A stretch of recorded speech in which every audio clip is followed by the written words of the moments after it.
Oi, eu sou a Tati Ribeiro e eu ajudo profissionais de P&D a entregarem o produto certo para os seus consumidores.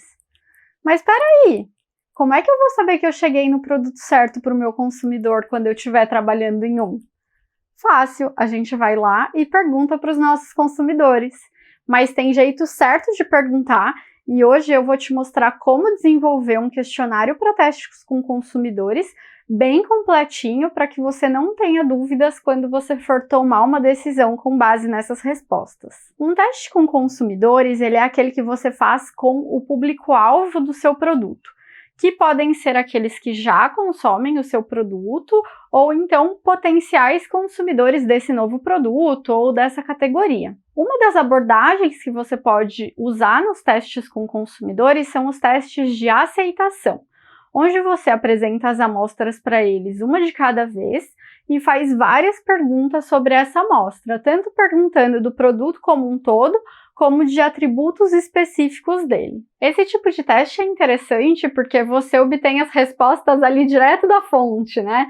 Direto de quem vai consumir o seu produto, de quem vai comprar seu produto no mercado. Você consegue saber o quanto eles gostam do seu produto e também, se você incluir outros produtos no seu estudo, você vai saber qual é o preferido. O legal também é que, como você consegue fazer um questionário mais longo, né, sobre uma amostra específica, mais detalhado, você fica sabendo o que naquele produto os consumidores gostam e o que naquele produto os consumidores não gostam. E aí, se por acaso você decidir que a melhor opção é segurar e voltar seu produto para reformulação, você já vai saber por onde começar. A maioria das grandes marcas que você conhece e que você consome, certamente, tem protocolos bem robustos para validação de produtos com consumidores. Os produtos, eles só vão para o mercado depois de validados com testes, e às vezes essa validação é feita em várias regiões do país onde o produto é consumido,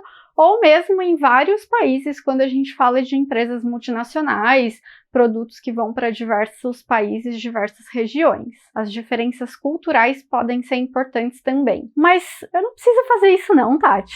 Deixa isso para lá, eu sei do que meu consumidor gosta, tenho certeza que eu conheço ele. Tem mesmo certeza? Esse é o tipo de resposta de verdade que a gente não consegue prever. E muitas vezes se surpreende, eu já me surpreendi muito. Eu já vi muita gente recebendo o resultado de pesquisa e não acreditando que o produto que era aposta foi o menos gostado, ou então que aquele que a empresa não dava nada foi o super favorito do estudo. Então, na dúvida, gente, pergunta. E assim como você, não adianta achar também que outras pessoas têm esse poder mágico de ler a mente dos consumidores e saber o que eles querem. Ninguém tem essa resposta. Nem você, nem o dono da empresa, nem o pessoal de marketing, só tem essa resposta quem faz essa pergunta para o consumidor. Só não vamos exagerar, tá, gente? Não dá para querer responder todas as dúvidas do mundo num teste só. Eu já vi gente fazendo questionário com 40, 50 perguntas, isso em teste de 6 amostras. Aí o consumidor vai lá, não terminou nem a primeira amostra e já está de saco cheio daquele teste. Isso acontece muito, é importante a gente ter esse cuidado na hora de construir um questionário para que ele não fique longo demais. O importante para a gente conseguir isso é manter o foco no objetivo do estudo e fazer as perguntas que a gente precisa para responder esse objetivo. E te ajuda muito se você souber o que é importante naquele produto para o seu consumidor, para você não deixar de perguntar de jeito nenhum. Essas vão ser as suas perguntas mais importantes. Como que você pode descobrir quais são essas perguntas mais importantes, essas que você não pode deixar de fazer? Você pode descobrir isso fazendo um pequeno teste online ou mesmo um teste menor com os seus colegas, elaborar um grupo de discussão ali onde você trabalha. Para quem me acompanhou nos stories na semana passada, eu deixei uma caixinha de perguntas lá e tinha um seguidor trabalhando no desenvolvimento de um suco ou caldo de cana-de-açúcar. E ele não sabia o que poderia ser interessante para ele perguntar para os consumidores deles. Então aí eu tive a ideia de lançar uma campanha colaborativa e obrigada para todo mundo que ajudou, que foi super legal a participação de vocês. E eu pedi para os consumidores desse tipo de produto para que eles falassem o que é mais importante para eles ao consumir o suco ou o caldo de cana. E saiu um monte de coisa legal. A cor, a presença de partículas, o dulçor, o amargor, o corpo, o frescor. E aí, com base nesses fatores importantes, eu propus um esquema de questionário para ele conseguir acessar tudo o que ele precisa e tudo que é importante para os consumidores desse tipo de produto. Eu vou te apresentar então agora os principais modelos de perguntas que a gente pode usar nos testes com consumidores. O primeiro deles, e mais importante, é a escala hedônica, que a gente usa para medir a aceitação dos produtos. O que é a escala hedônica? Ela é uma escala de 9 pontos, que vai desde 1, desgostei muitíssimo, até 9, gostei muitíssimo. Em geral, a gente usa ela como categórica, né? Ponto a ponto, mas também existe a possibilidade de uso dessa escala no formato linear, horizontal, enfim. Essa é uma escala que ela é equilibrada, ou seja, ela tem a mesma quantidade de pontos positivos e negativos e um ponto neutro no meio, que é o nem gostei nem desgostei. Existem variações dessa escala hedônica também. Tem empresa que gosta de usar de 7 pontos, tem empresa que gosta de usar de 5 pontos, mas de 5 pontos, principalmente, eu não recomendo. Eu recomendo que você utilize ou a de 9 ou no máximo a de 7. O que você pergunta para ser respondido nessa escala? O quanto você gostou ou desgostou de determinada característica daquele produto. Pode ser o produto como um todo, a gente chama isso de aceitação global, ou então atributo a atributo do seu interesse, ou que é importante para o seu consumidor. Em geral, a gente começa sempre um questionário de testes com consumidores com a aceitação global como primeira questão. Então, a primeira que vem ali é o quanto você gostou ou desgostou desse produto de maneira geral. E aí, a resposta ele te dá na escala hedônica. A análise desses dados, como é feita? A análise dos dados de aceitação é feita usando a análise de variância, a ANOVA, tem vídeo também sobre isso, com passo a passo de como fazer. E depois dessa nova, a gente aplica o teste de médias de Tukey ou de Fisher, é uma escolha do pesquisador. E o que a gente costuma olhar nesses dados? A gente costuma olhar as médias e fazer a comparação estatística entre elas usando essas análises que eu já citei. E é legal olhar também a porcentagem de marcações em cada um dos pontos da escala. Então, quantos por cento das pessoas marcaram no meu ponto 1, no meu ponto 2, no meu ponto 3 e assim por diante. E aí, você tendo essa porcentagem de pessoas que marcaram em cada ponto, é comum também que se olhe o que a gente chama de top 3 box, top 2 box, bottom 3 box e bottom 2 box. O que é isso?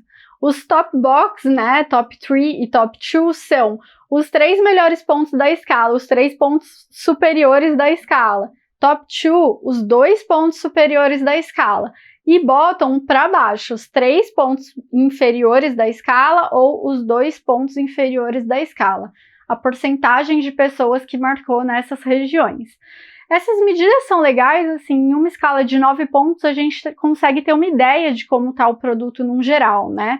A gente considera que um produto ele está otimizado, ele é um bom produto quando ele tem uma média acima de 7, e no caso da escala de 9, um top 3 box, ou seja, número de pessoas que marcaram ali nos 3 pontos superiores da escala, superior a 70%. Mas esses parâmetros vão depender muito do seu produto.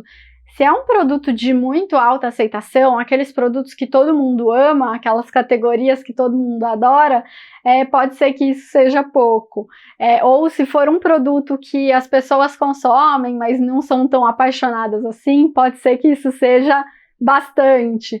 Então, é sempre legal para balizar você ter alguns produtos ali junto com os seus para poder fazer essa comparação. Um produto da concorrência, por exemplo, ou um ou dois da concorrência, para você ter uma ideia de como está o seu produto em relação ao mercado. Tem também um outro tipo de pergunta que se usa muito nesses testes, que são as perguntas abertas. As perguntas abertas são simplesmente um espaço para o consumidor escrever o que ele quiser. Elas são boas porque a gente consegue pegar ali coisas que talvez não tenham sido consideradas nas perguntas fechadas que foram elaboradas, né? Então o consumidor fica livre para escrever ali o que ele percebe do seu produto. O que a gente mais costuma colocar de pergunta aberta nesse tipo de questionário? Que não pode faltar. O que você mais gostou e o que você menos gostou, que a gente chama de likes e dislikes. Essas perguntas, elas sempre aparecem nesse tipo de questionário e geralmente vem logo depois da aceitação global. Então, são as 3 primeiras perguntas do seu questionário.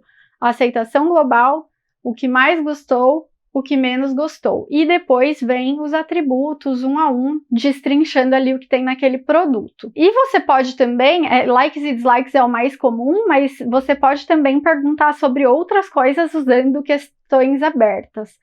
Mas não dá para exagerar, tá, gente? Aqui vai a experiência de alguém que já fez muito questionário para teste com o consumidor. Os consumidores geralmente não gostam muito de responder esse tipo de pergunta aberta, eles têm uma preguicinha de responder. Então, não coloca muitas para não tornar seu questionário cansativo, tá? E como que você faz a análise desse tipo de pergunta? Você faz por agrupamento. E aí você observa a porcentagem de pessoas que está citando determinada característica ou determinado ponto para aquele produto. Então, exemplo, eu estou avaliando um produto de banho e aí teve um consumidor que falou que é cheiroso, teve outro que falou que é cheirinho bom, teve outro que falou que gostou da fragrância. Tá todo mundo falando de fragrância, um ponto positivo da fragrância. Então eu junto todo mundo, junto com outros também que estão fazendo esse tipo de comentário semelhante e calculo a porcentagem de pessoas que citou aquela determinada característica. Isso separado, tanto para os likes como para os dislikes. Tem também as questões do tipo kata, que significa, né? O que é kata? Significa check all that apply, ou seja, marque todas as que se aplicam. A questão kata nada mais é do que uma lista de termos ou de imagens, enfim, que você vai marcar todas as que você acha que se aplicam àquele produto que você está avaliando. E aí, o que você pode colocar nessa lista, né? Você pode colocar atributos sensoriais, você pode colocar sensações, pode colocar emoções, pode colocar emojis. E aí você vai ter ali tudo que aquele produto te desperta. Dá para caracterizar os produtos tanto sensorialmente como em termos do que ele desperta nos seus consumidores. A análise de dados kata, como se faz? Você pode usar estatísticas multivariadas, até correlacionando com os seus dados de aceitação, ou então apresentando as porcentagens de cada um dos termos que você tinha ali no seu kata. Tem também, gente, a escala do ideal. A escala do ideal, ela é uma escala que ela junta 2 universos diferentes. Ela é uma mistura entre o hedônico, o gostei e desgostei, e intensidade. Essa escala ela é usada para a gente avaliar atributos específicos. E como que ela funciona, né? Geralmente ela tem 5 pontos, e aí para aquele determinado atributo você tem as opções de marcar que ele está muito mais intenso do que você gosta, um pouco mais intenso do que você gosta, do jeito que você gosta, um pouco menos intenso do que você gosta e muito menos intenso do que você gosta. Então, 2 pontos para menos intenso, 2 pontos para mais intenso e o ponto ideal que é do jeito que eu gosto. Como que a gente analisa esses dados da escala do ideal? Primeiro, a gente calcula a porcentagem de respostas em cada uma das faixas. Então, qual que é a porcentagem de pessoas que achou esse produto muito intenso, esse atributo do produto muito intenso? Qual a porcentagem de pessoas que acharam esse atributo do produto menos intenso do que elas gostam? E qual foi a porcentagem de pessoas que achou a intensidade desse atributo ideal? Em geral, a gente fala que se você atingiu 70% ou mais de respostas ali na faixa do ideal, na faixa do jeito que eu gosto, que seu produto já está ok em relação àquele atributo. Mas tem uma outra análise muito legal também que se faz para a escala do ideal, que é relacionando esses dados com a aceitação global, que se chama análise de penalidade. O que essa análise de penalidade faz? Ela pega as pessoas que acharam o produto ideal, então que marcaram aquele ponto do meio, do jeito que eu gosto, pega as pessoas que acharam esse atributo mais intenso do que elas gostam, pega aquele grupo que achou menos intenso do que elas gostam e calcula uma média de cada um desses 3 grupos separada. Depois, ele faz a comparação estatística dessas médias, de mais intenso e menos intenso. Ele compara com quem achou que a intensidade desse atributo está ideal. E aí ele vê se essas médias foram estatisticamente menores, e aí a gente diz que esse atributo ele penaliza a aceitação global para quem acha que está mais ou que está menos intenso, ou se mesmo considerando a intensidade desse atributo como não exatamente do jeito que eles gostam, isso não reflete em aceitação global. Então é uma análise super interessante para se fazer também. E por último, mais uma escala que pode ser usada nos testes com consumidores é a escala Likert. A escala Likert, ela é uma escala de concordância. Ela vai de discordo totalmente até concordo totalmente. Ela tem 5 pontos. Discordo totalmente, discordo um pouco, nem concordo nem discordo, concordo um pouco e concordo totalmente. Ela serve para a gente ver o quanto os consumidores concordam ou não com determinadas frases relacionadas ao produto. Por exemplo, me dá a sensação de proteção, ou é um produto que me parece saudável, ou é um produto que tem ingredientes naturais, algo nessa linha. Esse tipo de escala ele é muito usado com a finalidade de comprovação de alegações para uso em embalagens e em publicidade. E como que se faz a análise dessa escala Likert, né? Em geral, a análise é feita calculando a porcentagem de pessoas que responderam em cada faixa da escala, especialmente, claro, aquelas que concordam com as afirmações que você colocou. Agora eu quero saber de você, me conta, qual dessas possibilidades de pergunta que eu apresentei você acha mais interessante para usar nos seus testes com consumidores? Eu quero saber sua opinião, hein? E se tiver alguma dúvida, é só deixar seu comentário que eu respondo para você. Até a próxima!